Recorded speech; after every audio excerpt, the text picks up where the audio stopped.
Hi, hello guys. We are back again as promised with our Australian counselor to help you with the major courses and their entry requirements for Australia. So today we are going to discuss about different courses and their entry requirements and how you can apply. We are going to discuss about conditional offer letters, what all documents are required, what is the application criteria, and how we can help you achieve your dream of studying in Australia.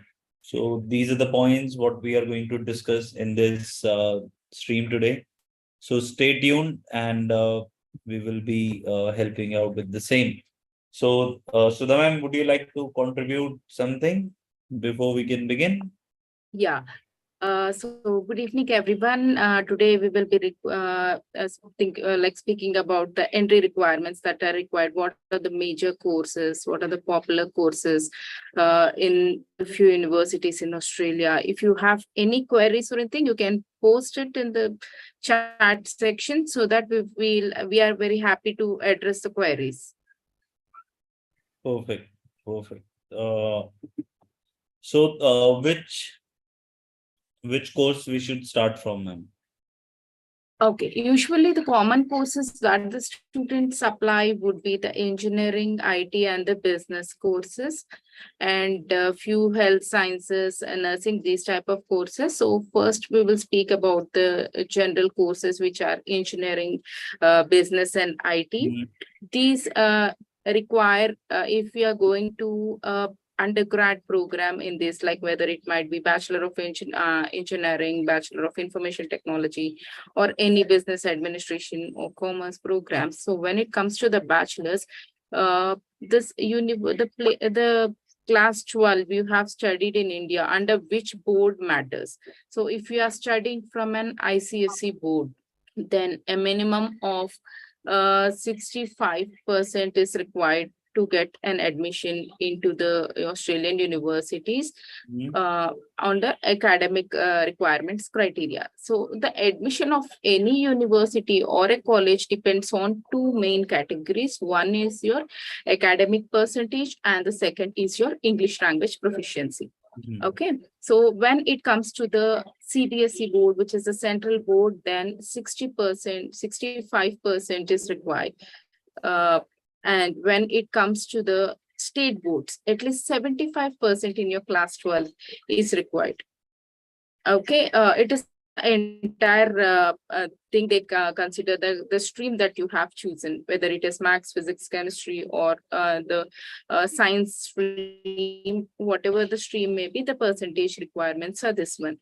And when it comes to the English language proficiency for bachelor's, it will be 6, no band less than 5.5, but usually we will recommend the students to get more, like around 6.5, to have a smooth flow in the visa.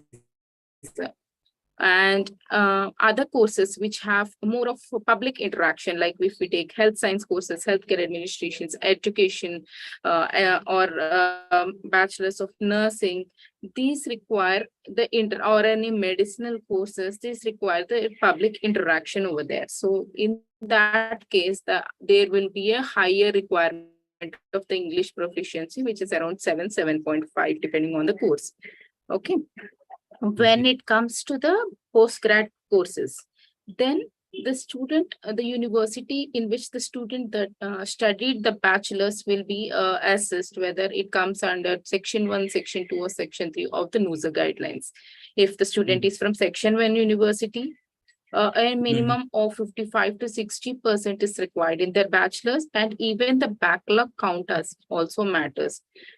Backlog here is counted the number of repetitions you have taken that for that particular subject. One subject you write it twice, then it will be considered as two backlogs. So in that way, the number of fail in your marks memo will be calculated, and a maximum of 12 to 15 bachelors is accepted in Australian universities. So when it comes to G8s or anything, we usually ask the students to get 70% of or more, because they accept 65% as well to in order to get a secured seat, and you get some scholarship amount. 70% is a minimum which is required. So if the student is from Section 2 university, a minimum of 70% is required as an entry requirement. And if he's from the Section 3 universities, 75% is required. Few G8s like Monash doesn't accept the student coming from the Section 3 university. So we have to make a check. When it comes to the postgraduate courses, we have to keep the check on three main things. One is your academic percentage, and also your bachelor's university that you have studied. Second is the backlog count, and third is the English proficiency. Okay. So, so like you just said that Monash do not accept from Section 3 universities. So what all like university, like what are the famous university, like if the student is from those particular universities, they will have direct access to apply for Monash from India. So anyone who is from Section 2 or Section 1 university with above 75% can, with a 6.5, no band less than 6, if it is IT engineering or business programs. And it has few popular courses like banking and finance as well, which is one of the famous course in Monash.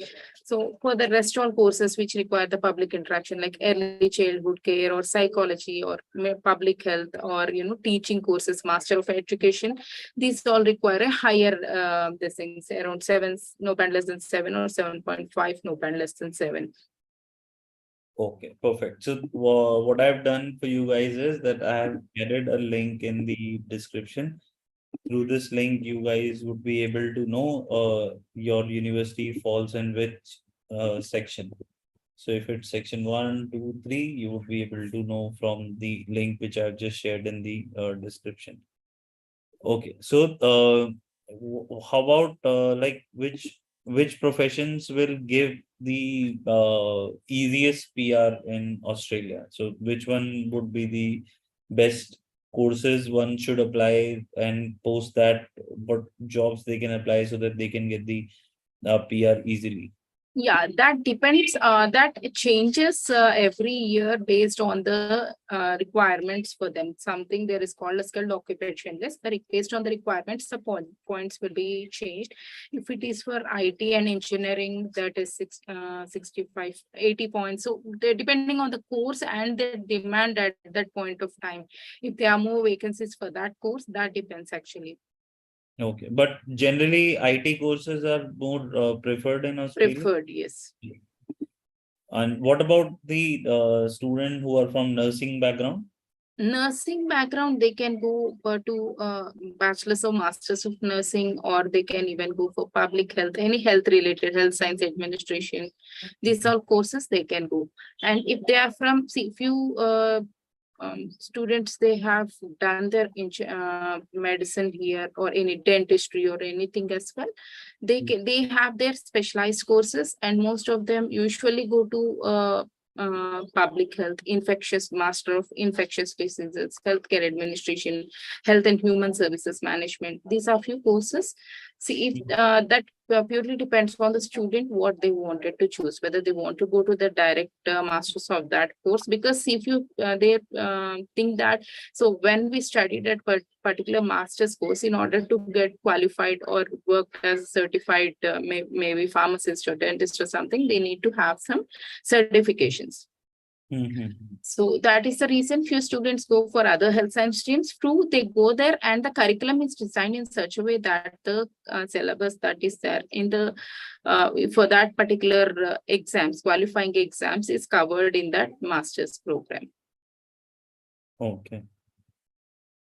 Sure. So what else? What about freshers MBA? Like somebody who wants to go for MBA right after from the college, like somebody who have just graduated. So what would be the procedure to get the admission? Yeah.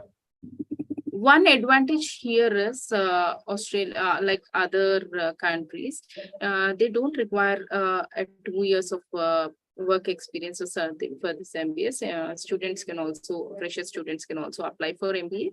But post that, getting a job to that level for the masters of MBA is a bit difficult. So usually what we suggest, and even the PR points also matters. So what we usually suggest to the student is go for other business programs which are booming right now, like business analytics or some type of business courses apart from going directly to MBA, so that it will be helpful. Or management sciences, management information system, the combination of management courses as well as some engineering or IT courses is always beneficial. Mhm. Direct NDA is recommended only to whom, like, who are very recurrent to go there, study and come back. They have their own businesses here and all. So then it is, if they have the valid reason to do that. But others, we usually suggest to go to other management and business programs rather going directly to MBA.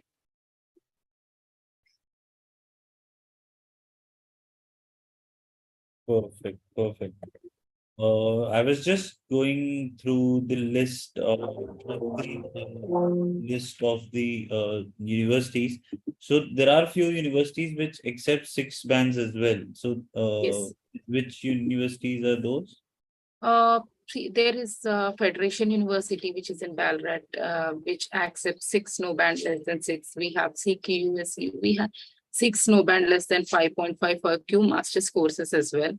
But Mhm. even it is always recommended to have a good proficiency of 6.5 no band less than 6. Even the university accepts it is very well and good. But for a smooth flow till the visa, it is better to have a 6.5 band, so that the options will be more. See, if the student has tried a lot, has going to only 6, then that is fine. We can Mhm. suggest 2 to 3 universities which accept 6 no band less than 5.5 or 6 no band less than 6. But Mhm. when the student want more options, so Mhm. if the course, if he has 6.5, then there will be a wider scope of options that can be given to the students. Okay, so what is like what are the chances of student who have got like 6 bands each, or say overall 5.5 in 1 or 2 modules? What are their visa chances? And if the chances are low, what are the different ways how we can make sure that their visa chances is increased? Like for example, writing a strong SOP, showing some financials. So how does it work? No, so the visa success mainly depends upon three. First, like the offer letter from the university. If the university's requirement is 6 and the student fulfilled it, that there will be no anything for the visa. The second thing is direct program, not going through a course or something. Third is the strong financials. If we can show 1 year tuition fee, the funding, and the ITRs of the parents for funding for the next year. So there is no this thing like because of the IELTS, the visa can be rejected. There are few universities which accept 6 no band less than 5.5, or if 1 or 2 modules 5.5, they can waive off this one and accept the students if the profile is really good with a good percentage and a strong GT. So one. So if the student has a LICOS program, like if he's going for, an English language program for 5 to 10 weeks, if it is 1 band or 2 band less, then that will be an orange flag. It is not like with the LICOS program, a student won't get the visa, but, the chances will be low. Okay, so in my understanding, what you're saying is like as long as the student is able to clear the GT, then the chances of visa still remain stronger, as Yes. well as the whole packaging of the student, the whole filing has been done right. Yes, because we upload each and every document, and that should not be a problem for the visa. Okay, okay. So so that really means that student who have got like 6 bands overall, or five, like if any of the module is 5.5, as long as they have enough funds to show in their GT process, and the rest of the criteria meets, so IELTS Yeah, will be a problem in terms of getting the offer letter yeah. as well as the visa, right? Suppose if we take an example of Charles Sturt University, which has branches in Melbourne and Sydney, it accepts it with no band less than 5.5, but writing should be 6.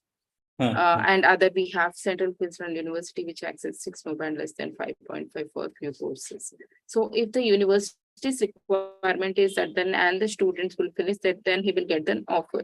So how so once he received the offer, if he has shown the required financials, like I said, so usually the funding, the most genuine way of showing the fund is a bank loan and savings which are 6 months old, or FDs, or if the parents are, government officials, they can withdraw the PF amount and show. So if his financials are good and university has given him an offer, and we will anyways, any which ways mention the SOP, and the SOP is plays a major role because there will be no visa interview for Australia. So we'll upload the SOP, and here this the purpose of student visiting that country should be his academic details, if he has any gap, the work experience details, why Australia, why not any other country, why not India, his own country, or India, his own country. And then why that university, and the comparison between other universities. Suppose if Melbourne has 8 universities and I have chosen one, why not any other universities? Under which criteria you have chosen this university? If you may say that the location of the university, the fee structure is feasible to me, whatever it might be, you have to mention that clearly. What are the future career plans, accommodation details? You have any friends or relatives in that country where you will be staying? Yeah, you have to show your what are your reasons to return back to India, which plays a major role, because the reasons should be convincing. You should have your personal ties, you should mention your economic ties, and also the funding part you have to mention, and the visa routes. So like we have to report to the immigration if you're changing the address, you can work 40 hours per time. So there are few visa rules which they have given, and the student should clearly know that and should mention in the at the end of the SOP what are the rules for the visa. So if these points are mentioned clearly, yeah, because the success, when they suppose reject the visa, they clearly state that, like in your statement of purpose, you have mentioned this, which is I am not convinced with the thing that you have given and what. So everything we have to make sure that make sure it should be there. So see, because we are not facing the interviewer or the immigration. So whatever you wanted to tell about yourself, you have to put everything in the SOP, and you have to put in such a way the reasons. You have to also put after coming back to India. Suppose you're from India, and you after coming back to India, after completion of the course, what are the skills you will be equipped with, and which companies you will be working for. And it is not simply like whatever the course may do, name few IT companies which are popular. No, you have to mention in that stream as well. If you're going for a manufacturing or mechanical course, name from firms which are from the mechanical background, civil, any construction firms, electrical, you can mention few public and private sectors. So everything what you have to, it is about your story that you wanted to tell. And it should not be like, you should not feel like a potential immigrant. So you have to know everything of everything. If you study this course, what are the course outcomes you will be equipped with, and what are the firms you have been working for. So these points you should clearly mention in the SOP. Perfect. So SOP, like this is the same way we write the SOP for Canada also, that we explain each and every point in terms of what is the reason that why you want to go to Canada, why you want to take this course, what skills you are going to get from this course, and once you'll come back, then how many like what kind of jobs you are going to get, and which companies are you going, like which are the companies which are going to hire you. So these are the things what we include in the SOP for Canada.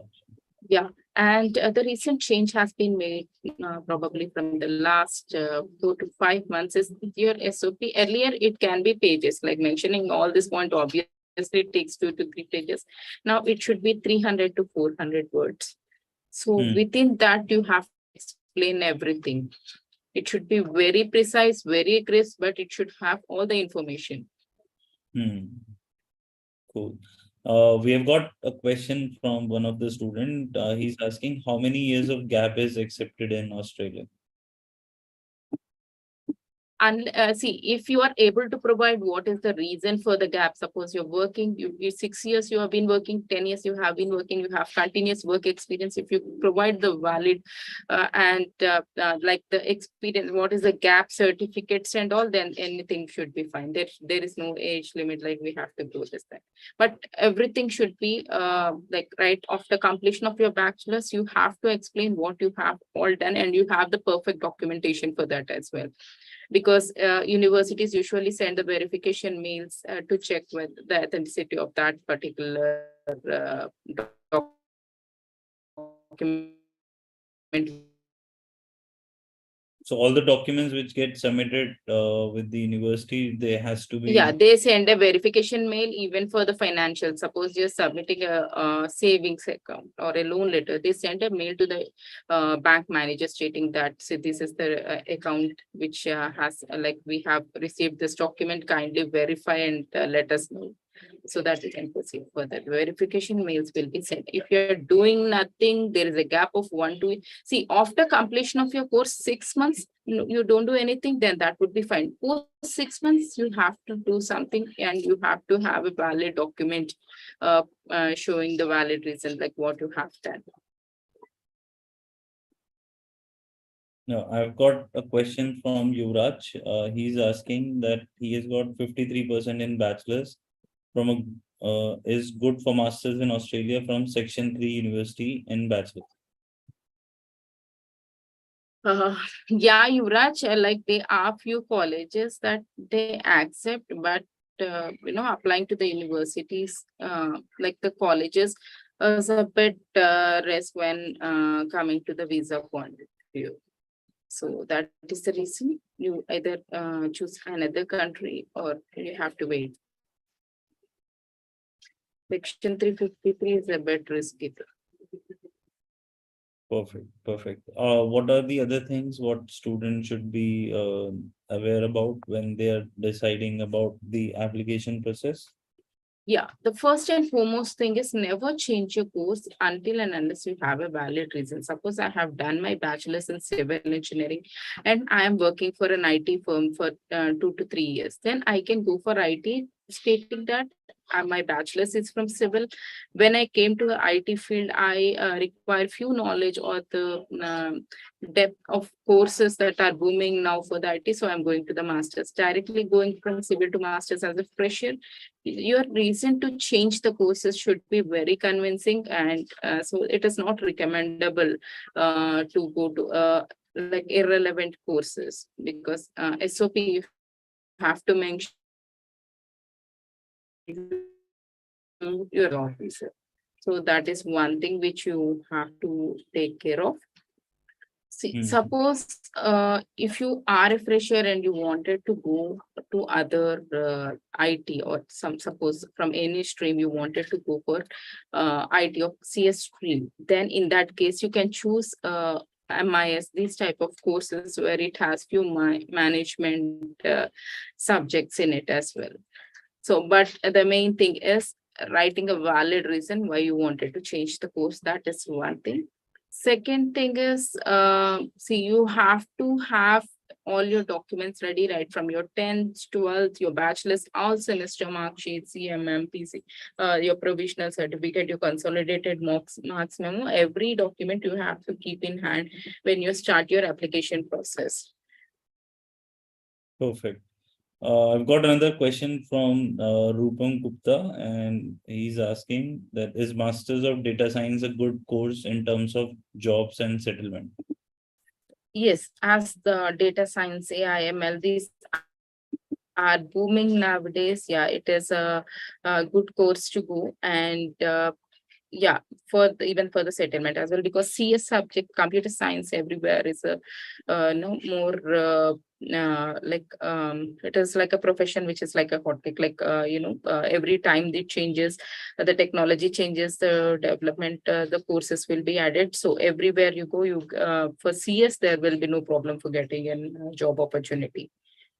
Provided you should have the skills to network about yourself, take internships. You have to be proactive in getting the internships and all to know the work environment in that particular country. Mhm.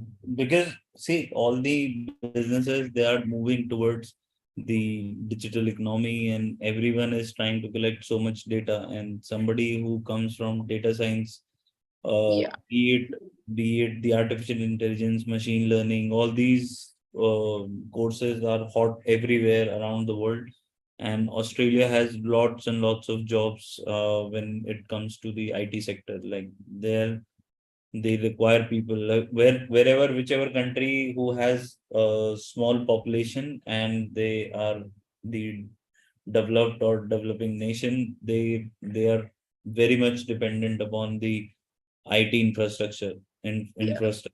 So yeah, data science has a lot of scope, be it India, be it Australia, be it Canada, be it US, anywhere, UK, wherever like there are people who are driving the digital economy, data science, artificial intelligence, machine learning is going to grow for sure. yeah. And whatever the firm may be, whether it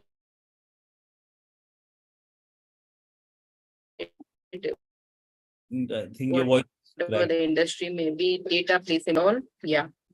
So it is a very booming subject, and no doubt you can get a job within 6 months after your graduation. Perfect, perfect. Any other thing what we should? So guys, please ask your question. Rupam, if you have any other question regarding the admission criteria, or you want to know anything else about the visa process, you can just write it in the chat section. Do we have any other thing which we want to add in this slide? Yeah. So one thing is regarding the scholarship path. So almost all the universities they provide scholarships in the form of uh, fee reduction bursaries, where it will be 10 to 20% based on the percentage that you have secured. So Hmm. yeah, if you have 70% of or above from the university, like section 1, section 2, section 3, yeah, there is a chance of you getting the scholarship bursaries. Perfect, perfect. So I think that's all for today.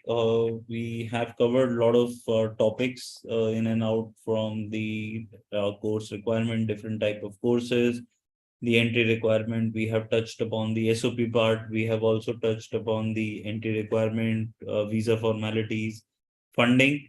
We will be live again next week, where we will be posting more content on Australia. Will be giving you a lot more information so that you guys can make informed decisions.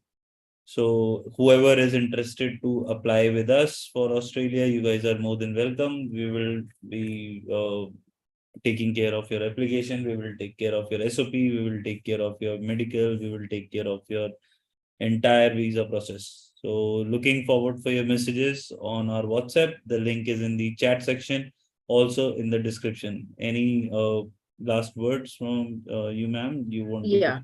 Yeah. So if you are ready with your documents, even if you not write the IELTS also, that would be fine. Your academic documents and the passport, we can apply for the conditional offer. And one good thing is Australia only requires IELTS or PT or TOEFL. What is only the English requirement? No GRE or GMAT is required.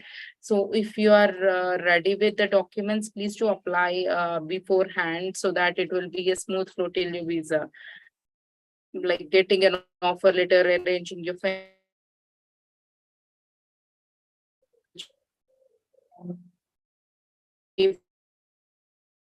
so if you apply earlier till before your course start date, you can file for your visa.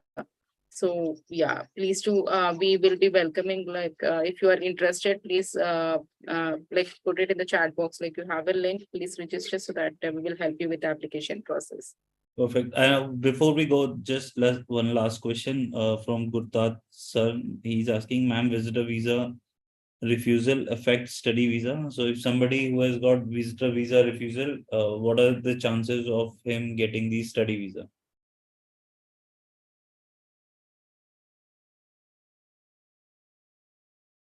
the ground. I think your voice is cracking, I guess.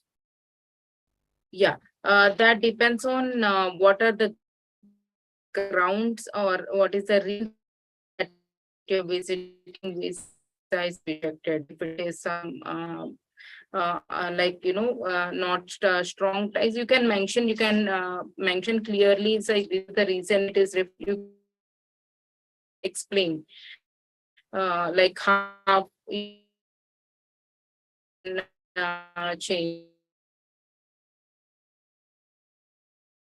route. Okay, so basically, like somebody who has got the visa refusal from Australia before, and that too visitor visa, and they want to apply for study visa again, then in that case, it depends upon on what grounds your visa was refused previously, and based on those grounds, we will see if that can be possible or not.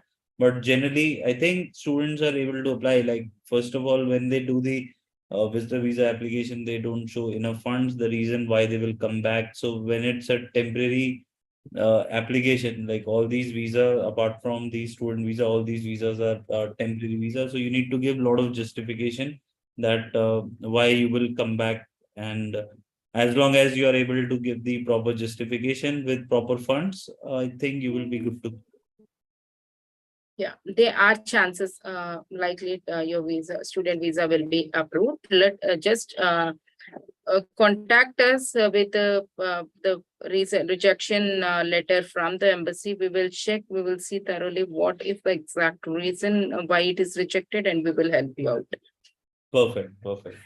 So, Gurtaj, if you want to apply with us, I'm sharing the link. Just click that link, get in touch with us, and we will be more than happy to help you. So, thank you everyone who has joined this live today. We shall see you next week with more updates. We'll give you more insight about Australia. And in the meanwhile, if you guys want to apply with us, you guys are more than welcome. So, take care, everyone. Have a lovely evening, and we shall see you tomorrow for I think UK update. So take care. Bye bye.